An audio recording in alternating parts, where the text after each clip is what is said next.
ओम सच्चिदानंद रूपाय विश्वपत्यादिहेतवे तापत्रय विनाशाय श्री कृष्णाय वयं नुमः। बोलो गुरुदेव भगवान की जय। बोलो आज के आनंद की जय। जय श्री राधे।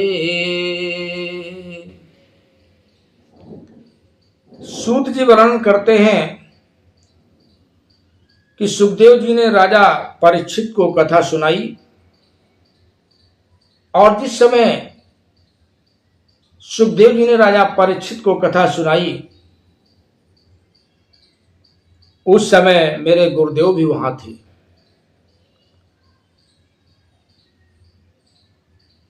क्योंकि बहुत बड़ा विहंगम दृश्य था और सभी उपस्थित थे। उन्होंने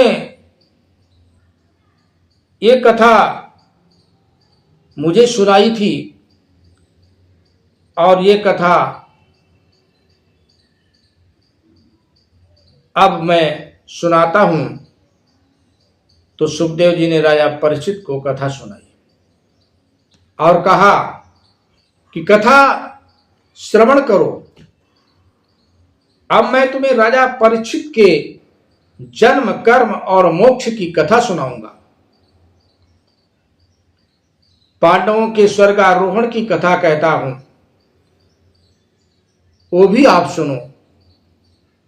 5 प्रकार की शुद्धि बताने के लिए पंचाध्यायिनी कथा शुरू करते हैं सुखदेव जी। पितृ शुद्धि, मातृ शुद्धि, वंश शुद्धि, अन्न शुद्धि और आत्म शुद्धि। सुखदेव जी ने कहा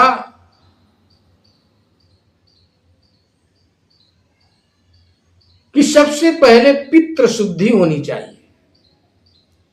इसलिए अपने पूर्वजों के साथ किया गया धोखा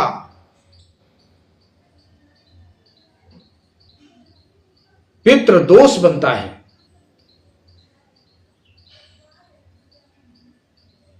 पितरों के प्रति शुद्ध भाव, शुद्ध कर्म आवश्यक है। पितृ शुद्धि होनी चाहिए। मातृ शुद्धि अपने जन्मभूमि, अपनी माता के प्रति पवित्र भाव होना चाहिए। इनके लिए अपने को शुद्ध रखना है। वंश शुद्धि, वंश शुद्धि में कोई भी संतान ऐसी न हो जाए जो संस्कारों से विहीन हो जाए, जो 7 पीढ़ियों के मान सम्मान को समाप्त कर दे। चरित्र के द्वारा, दुष्चरित्र के द्वारा, अपराधों के द्वारा, आतंक के द्वारा, वाणी के द्वारा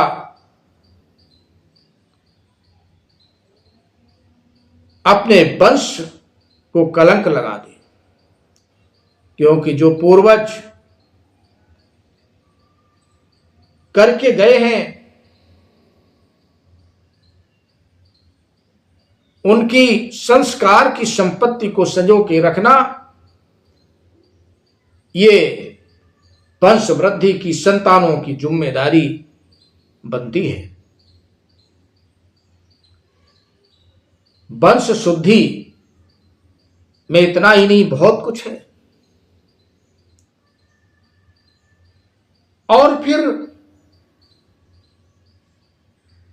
कहा सुखदेव जी ने कि अन्न शुद्धि आपके पास जो अन्न धन आ रहा है उसकी शुद्धि कितनी है?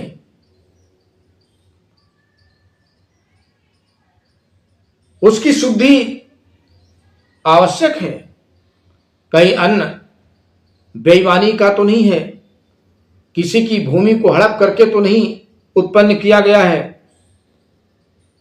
कोई गलत काम करके संपत्ति को अर्जित तो नहीं किया गया है।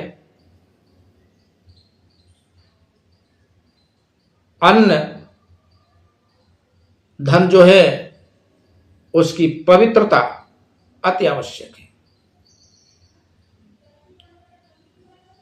फिर कहा गया आत्मशुद्धि, फिर अपनी आत्मा को शुद्ध करना कि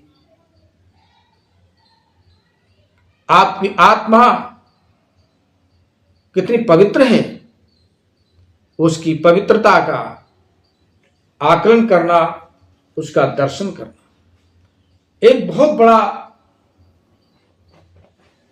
उदाहरण याद आ जाता है अन्न शुद्धि का।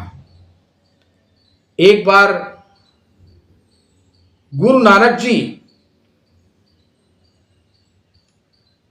अपने बहुत से शिष्यों को लेकर के एक गांव में गए जहां उनके बहुत शिष्य थे, पर उस गांव में बड़ी गरीबी थी और सब बड़े गरीब थे पर बड़े ईमानदार थे। गरीबी का कष्ट सह रहे थे पर बात के बड़े धनी थे।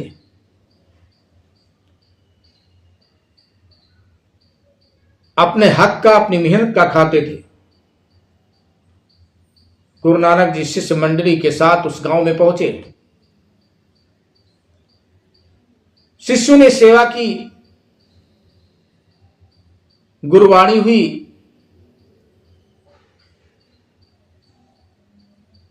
गांव के लोगों ने कहा कि गुरुदेव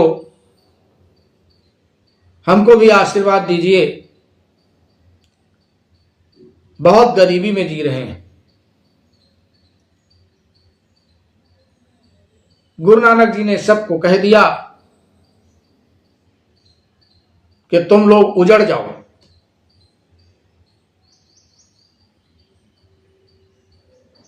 उस समय सब गुरु मुख की बाणी को सुनकर स्तब्ध रह गए।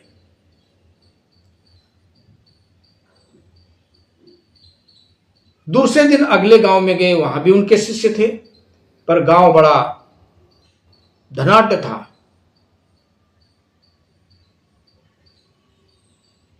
सब साधन संपन्न थे पर सब आपस में लड़ते थे, झगड़ते थे, एक दूसरे की छोटी छोटी चीजों पे अपना अधिकार जमाते थे। इतना लड़ते थे कि मारपीट की नौबत आती थी। पर उस गांव के सभी शिष्य, नानक जी के गांव के लोग सभी शिष्य थे। गुरु के सामने एक जगह सब इकट्ठे हुए। नानक जी की बड़ी सेवा की, हाथ जोड़ करके कहा गुरुदेव प्रतिवर्ष ऐसा अवसर दीजिए हम आपकी सेवा कर सकें। नानक जी ने कहा कि बात तो ठीक है। सभी बोले महाराज आशीर्वाद दे दीजिए। नानक जी ने कहा तुम सब ठाट बाट से यहीं रहो, ऐसे सुख साधन से रहो जैसे हो, इसी गांव में रहो।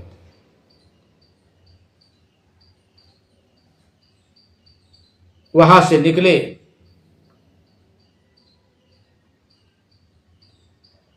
एक गांव के बीच में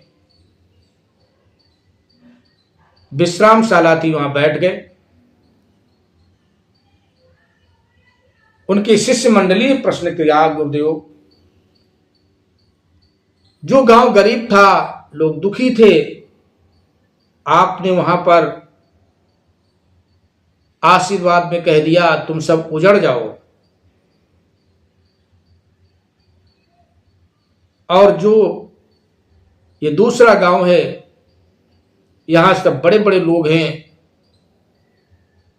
आपस में झगड़ा भी करते हैं, बेईमानी करते हैं, झूठ बोलते हैं, मारपीट करने लगते हैं, उस पर तैयार हो जाते हैं, छल करते हैं, कपट करते हैं, अपमान करते हैं,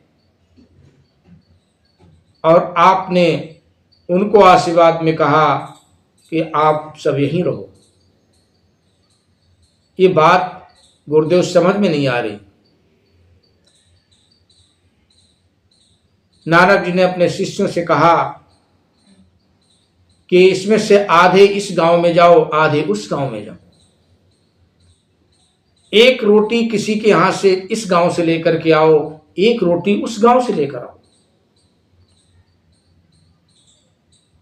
शिष्य आधे इधर उधर गए, रोटी एक एक लेकर के आए।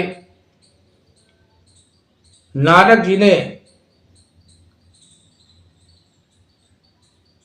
एक एक हाथ में एक एक रोटी पकड़ी। जो गांव गरीबों का था उसकी रोटी बाएं हाथ में पकड़ी, जो गांव संपन्न था उसकी रोटी दाएं हाथ में पकड़ी, और दोनों रोटियों को दबाया। नानक जी ने अपने तपस्या के बल पर वहां प्रैक्टिकल करके दिखाया कि एक जो बाएं हाथ की रोटी है उसको जब निचोड़ा तो उसमें दूध निकल रहा है, और जो दाएं हाथ की रोटी है उसको जब निचोड़ा तो उसमें रक्त निकल रहा है, खून निकल रहा है। शिष्यों से कहा, देखा, अब आप समझ गए होंगे। जिस हाथ की रोटी में खून निकल रहा है ये बेईमानों की रोटी है।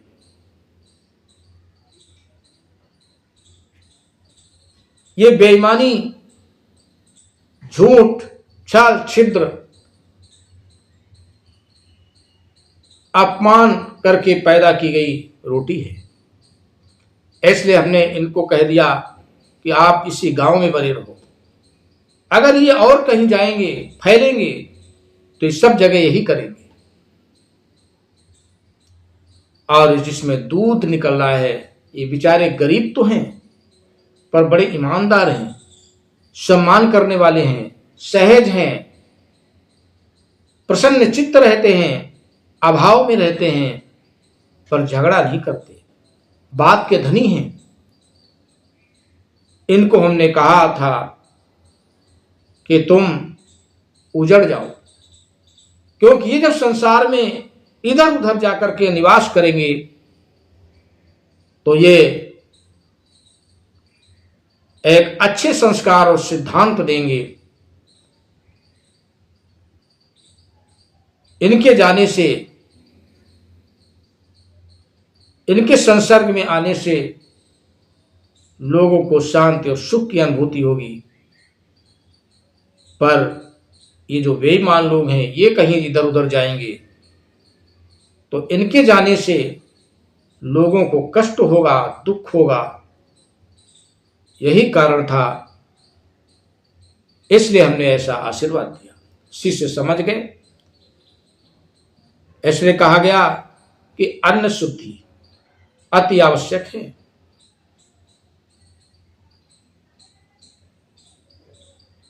आपको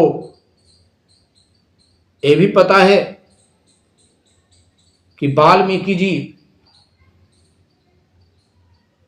जिन्होंने वाल्मीकि रामायण लिखी, वो एक डाकू थे। जंगल से जब संत मंडली निकली तो वाल्मीकि जो डाकू थे वो लोगों को लूटपाट ही करते थे। संत मंडली को कहा रुको, सब सामान हमको दे जाओ। संतों ने कहा कि हम जरूर दे देंगे, लेकिन एक बात है, आप जो लूटपाट करते हैं किसके लिए करते हैं? कहा मैं अपने परिवार के लिए करता हूं। परिवार में मेरे माता पिता हैं, बंधु भाई हैं। संतों ने कहा जाओ एक बार उनसे पूछ करके आओ कि जब आपकी मृत्यु होगी और आप जब भगवान के यमलोक धाम में जाएंगे तो वहां धर्मराज जब आपसे पूछेंगे कि आपने जो लूटपाट किया है उसके कारण आपको नरक दिया जाता है, और आपके लूटपाट की जो संपत्ति है उससे आपका परिवार ही खाता है, तो क्या परिवार उस नरक का भागीदार होगा? आप पूछ करके आ जाओ। वाल्मीकि ने रस्सियों से उन संत मंडली को पेड़ में बांध दिया जिससे कि वो वहां से भागे ना। घर गए, पूछा कि जब हमें नरक मिलेगा इस काम के करने के कारण, तो क्या आप लोग भी उसमें हिस्सेदार होंगे? घर वालों ने बोल दिया भाई हम तो करते नहीं, करते तो आप हो, तो नरक तो आपको ही भोगना पड़ेगा। वाल्मीकि समझ गए कि जो कर्म हम कर रहे हैं उन कर्मों का फल तो हमें ही प्राप्त होगा, और उन संतों के सामने घुटने टेक करके बैठ गए और कहा कि महाराज, जीवन में मेरे से बहुत गलतियां हुई हैं, आप मुझे भी अपना शिष्य बनाइए। वाल्मीकि जी से कहा कि ठीक है, हम आपको एक मंत्र देते हैं, आप उस मंत्र को जपिए, और कहा कि बोलो राम। तो वाल्मीकि इतने अनपढ़ थे कि राम नहीं बोल पा रहे थे, राम की जगह पर मरा बोल रहे थे। बार बार बोलने पर जब सुधार नहीं हुआ तो संतों ने कहा तुम यही जपो, क्योंकि जब तुम मरा मरा जल्दी जल्दी जपो, जल्दी जल्दी जपोगे तो राम हो जाएगा। इसलिए रामायण में तुलसीदास जी ने लिखा कि उल्टा नाम जपत जग जाना, वाल्मीकि भय ब्रह्म समाना। नाम की शक्ति से वाल्मीकि ब्रह्म समान हो गए, आत्मशुद्धि हो गई उनकी। तो आत्मशुद्धि भी अति आवश्यक है। मैंने आपको कहा कि सुखदेव जी ने 5 प्रकार की शुद्धि पर बल दिया: पितृ शुद्धि, मातृ शुद्धि, वंश शुद्धि, अन्न शुद्धि और आत्म शुद्धि। जिनके ये 5 शुद्ध होते हैं उन्हीं में प्रभु की दर्शन की आतुरता जागती है। आतुरता के बिना ईश्वर का वर्णन नहीं होता, आतुरता के बिना ईश्वर के दर्शन भी नहीं होते। राजा परीक्षित में ये 5 शुद्धियां मौजूद हो थी, तो उनको पता था कि 7वें दिन मेरी मृत्यु होनी है। तो 5 शुद्धियां परीक्षित के अंदर थी। वैसे तो धार्मिक थे बहुत, पर एक गलती कर दी थी। ये बात दिखलाने के लिए अगली कथा कही कि 7 से 11 अध्यायों में बीज शुद्धि की भी कथा है। 12वें अध्याय में भागवत के 12वें अध्याय में परीक्षित जी के जन्म की भी कथा है। परीक्षित कहेंगे कि ये कथा सुनते सुनते मुझे तृप्ति नहीं हो रही है। उत्तम श्रोता वही है कि जो भजन में भूख और प्यास भूल जाए। भजन में भूख प्यास भूल जाए, वही उत्तम श्रोता है। प्रभु भजन में आनंद आए तो भूख प्यास भूलती ही है। आत्माकार वृत्ति हो जाने पर देह धर्म का भान नहीं रहता है। कौरव और पांडवों का शुद्ध जो चरित्र है कौरव और पांडवों का, जब युद्ध समाप्त हो चुका है, समाप्त हुआ है, अश्वत्थामा ने विचार किया कि मैं भी पांडवों को कपट से मारूंगा। पांडव जब सो जाएंगे तब उनको मारूंगा। अरे जिसे भगवान रखे उसे कौन मार सकता है? जाको राखे साइया मार सके न कोई।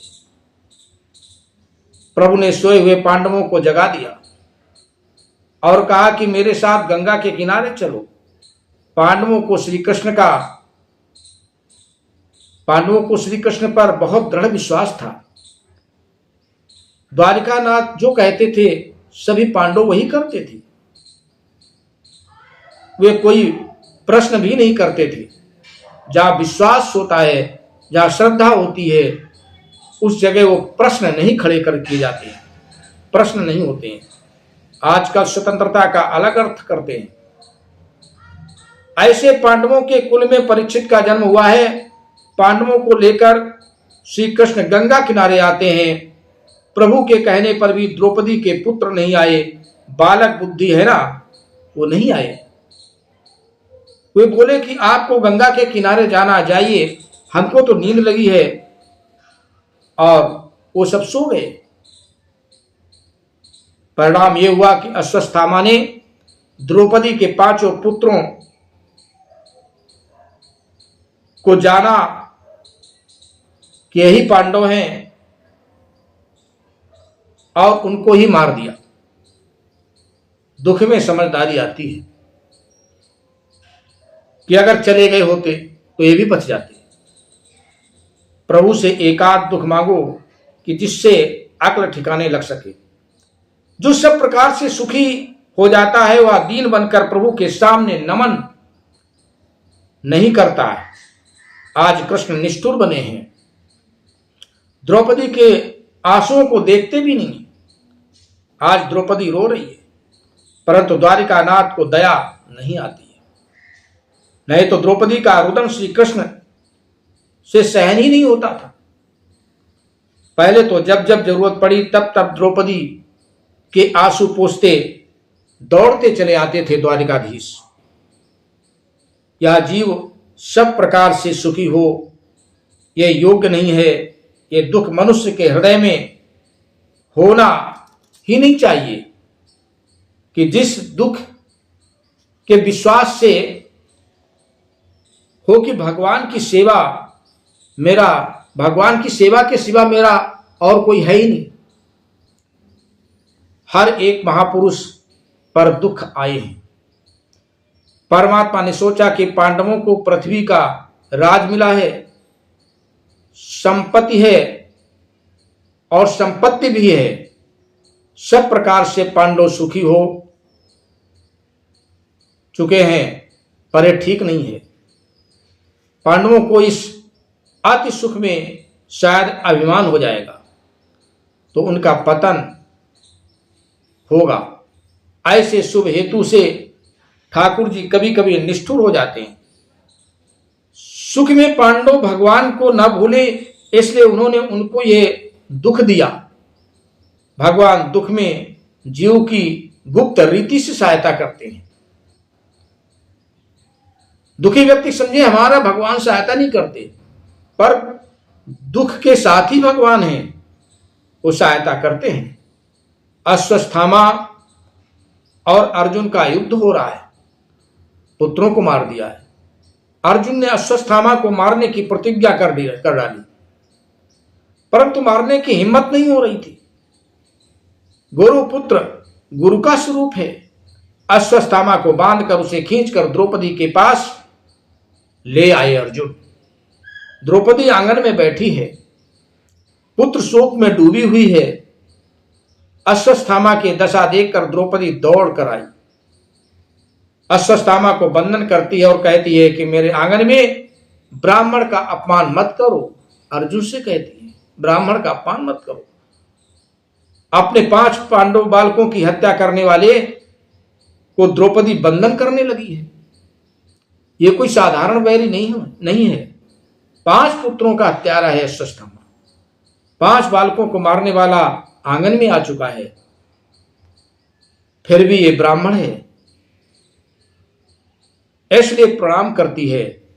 आपका बैरी क्या आपके घर आंगन में आया हो तो क्या आप उसे जय श्री कृष्ण कहेंगे? लेकिन द्रौपदी कहती है, भागवत की कथा सुन सुन कर जीवन को सुधारो। बैर की शांति निर्वैर से होती है, आग की शांति जल से होती है, बैर की शांति निर्वैर से होती है, शत्रुता की शांति प्रेम से होती है, वंदना से होती है। वही वैष्णव है कि जो बैर का बदला प्रेम से ले, जो बैर का बदला प्रेम से दे, वही वैष्णव है सच्चा, वो वैष्णव है। श्री कृष्ण का अर्थ यह है कि मुझे जो कुछ दिखता है वह सब कृष्णमय है। अश्वत्थामा सोचते हैं, कहते हैं सोचकर कि सचमुच द्रौपदी ही बंदनी है, मैं बंदनी नहीं हूं। अश्वत्थामा कहते हैं, द्रौपदी, लोग जो तुम्हारी प्रशंसा करते हैं वह बहुत कम है, तुम बैर का बदला प्रेम से देती हो। द्रौपदी के गुणों से आज व्यास जी भी तन्मय बने हैं। द्रौपदी को उद्देश्य कर कहते हैं कि वाम स्वभावा कोमल स्वभाव वाली, सुंदर स्वभाव वाली, जिसका स्वभाव अति सुंदर हो वही श्री भगवान को प्यारा है। शरीर जिसका सुंदर हो वह ठाकुर जी को सर्वदा प्रिय नहीं लगता है, परंतु जिसका स्वभाव सुंदर है वह ठाकुर जी को सर्वदा प्रिय लगता है। स्वभाव सुंदर कब बनता है? अपकार का बदला उपकार से देना हो, जान जाए। अपकार का बदला उपकार से दे तो स्वभाव सुंदर बन जाता है। द्रौपदी बोल उठी कि उनको छोड़ दो, उन्हें मारो नहीं, वे गुरु पुत्र हैं। जो विद्या गुरु द्रोणाचार्य ने अपने पुत्र को नहीं दी अर्जुन, वो विद्या द्रोणाचार्य ने आपको दी है। क्या आप यह सब भूल गए हैं? ब्राह्मण परमात्मा का स्वरूप है। गाय लूली लंगड़ी बांझ हो तो भी गाय का शकुन मानते हैं, भैंस का कोई शकुन नहीं मानता है। गाय और ब्राह्मण पूजनी है, माननी है। द्रौपदी तो दया का स्वरूप है। दया रूप द्रौपदी के साथ जब तक हृदय शादी न करे तब तक श्री कृष्ण उसके सारथी नहीं बनते। अर्जुन जीवात्मा गुड़ाकेश और श्री कृष्ण ऋषिकेश हैं। यह जोड़ी तो इस शरीर रूपी रथ में बैठी है। इंद्र रूपी घोड़ी का रथ प्रभु को सौंपोगे तो कल्याण होगा। इंद्रियों के स्वामी श्री कृष्ण हैं, ऋषिकेश। युधिष्ठिर यही धर्म है, भीम यही बल है, सहदेव नकुल यही बुद्धि और ज्ञान है। इन चार गुणों वाला जीव यह अर्जुन है। ये गुण कब शोभायमान होते हैं कि जब द्रौपदी दया उनकी पत्नी बनती है। जीव दया द्रौपदी के साथ विवाह करता है, तभी द्रौपदी कब कैसे मिले, जब धर्म को बड़ा माने तभी परमात्मा सारथी भी तब बनता है। और उसी का होता है कि जो धर्म को बड़ा मानता है। आज तो लोग धर्म को बड़ा नहीं मानते हैं, धन को बड़ा मानते हैं। उसी कारण संयम और सदाचार जीवन में से निकल गए हैं। मानव जीवन में धन मुख्य नहीं है, धर्म मुख्य है। दया धर्म ये मुख्य है। धन धर्म की मर्यादा में रहकर ही प्राप्त करना चाहिए। आपको कोई कार्य करना हो तो पहले धर्म से पूछो कि ये कर्म करने से मुझे पाप तो नहीं लगेगा। आप अर्जुन जैसा जीवन गुजारोगे तो भगवान आपका सारथी बनेगा। द्रौपदी ने अश्वत्थामा को बचाया और अर्जुन को कहा उनको मार भी देंगे तो भी मेरे 5 पुत्रों में से एक भी वापस नहीं आएगा, परंतु अश्वत्थामा को मारने से उसकी माता गौमती को बहुत बड़ा दुख होगा। मैं अभी सधवा हूं, अश्वत्थामा की मां विधवा है, वह पति की मृत्यु के बाद पुत्र के आश्वासन पर जीती है। वह जब रोएगी तो मैं नहीं देख सकूंगी। किसी का आशीर्वाद नहीं ले तो कुछ नहीं, मगर किसी की ठंडी सांस को कभी नहीं लेना चाहिए। कोई ठंडी सांस ले ऐसा कोई कर्म नहीं करना चाहिए। जगत में दूसरों को रुलाना नहीं, आप रो लेना। रोने से पाप जलता है, रोने से एक दिन परमात्मा सुनता है, कृपा करता है। रोने से सुखी हुआ जा सकता है। भीम अर्जुन से कहते हैं कि ऐसे हत्यारे पर भी दया होती है क्या? तुम्हारी प्रतिज्ञा कहाँ गई? द्रौपदी बार बार कहती है मारना नहीं। जब अर्जुन सोच में पड़ गए, श्री कृष्ण ने आज्ञा दी कि द्रौपदी जो कह रही है बराबर है, अर्थात सही है। द्रौपदी के दिल में दया है। भीमसेन जी कहते हैं कि मनुस्मृति में कहा है कि आतताई को मारने में पाप नहीं लगता। धर्म प्रमाण से भी आतताई को, अश्वत्थामा को मारने में पाप नहीं है। श्री कृष्ण भी मनुस्मृति को मानकर उत्तर देते हैं कि ब्राह्मण का अपमान ये भी उसकी मृत्यु के बराबर है, अतः अश्वत्थामा को मारने की जरूरत नहीं है। भीम, उसका अपमान करके निकाल दो। अश्वत्थामा का मस्तक काटा, परंतु उसके माथे पर जन्म सिद्धि मणि थी, वह निकाल ली। अश्वत्थामा तेजहीन हो गया। अब भीमसेन ने भी सोचा कि उसको मारने से क्या बाकी रह गया है। अपमान तो मरण से भी ज्यादा बड़ा है, अपमान प्रतिक्षण मारने के बराबर है। अश्वत्थामा ने सोचा कि इससे तो मुझे मार ही दिया होता तो अच्छा होता। इतना उसके अंदर हीन भावना हुई। सुखदेव जी सावधान करते हैं कि हे राजन, अश्वत्थामा ने सोचा कि पांडवों में मेरा अपमान है किया है, मैं इसका बदला लूंगा, अपना पराक्रम दिखाऊंगा। उत्तरा के पेट में गर्भ है और वह पांडवों का उत्तराधिकारी है, उसका नाश होने पर पांडवों के वंश का नाश हो जाएगा, ऐसा विचार करता है। ये सोचकर उसने उस गर्भ पर ब्रह्मास्त्र छोड़ दिया। उत्तरा व्याकुल हुई है, हरि स्मरण, हरि आश्रय लेते हैं तो भगवान मार्ग दिखाते हैं। ईश्वर स्मरण बार बार किया जाए तो भाव शुद्ध होते हैं। ब्रह्मास्त्र उत्तरा के शरीर को जलाने लगा और उत्तरा दौड़ती हुई श्री कृष्ण के पास आई। श्री कृष्ण उत्तरा के गर्भ में जाकर सूक्ष्म स्वरूप बना करके परीक्षित का रक्षण करते हैं, उनकी परीक्षित की रक्षा करते हैं। गर्भ में ईश्वर जब रक्षा करता है तो जीव की रक्षा होती है, भगवान ही रक्षण करते हैं जीव का। उतना ही नहीं, वे तो जीव मात्र का रक्षण करते हैं। गर्भ में तो जीवात्मा हाथ जोड़कर भगवान को सतत नमन करता है और बाहर आने के बाद दोनों हाथ छूट जाने से उसका नमन भी छूट जाता है।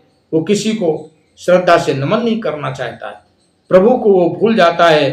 गर्भावस्था में जीव की रक्षा परमात्मा करता है, बाल्यावस्था में भी जीवन की रक्षा परमात्मा ही करता है। यह तो युवावस्था में मानव सब कुछ होश भूल जाता है और अकड़ कर चलता है और कहता है कि मैं धर्म को नहीं मानता, ईश्वर को नहीं मानता। द्रौपदी ने उत्तरा को सीख दी थी कि जीवन में दुख का प्रसंग आने पर ठाकुर जी के चरणों का आश्रय लेना।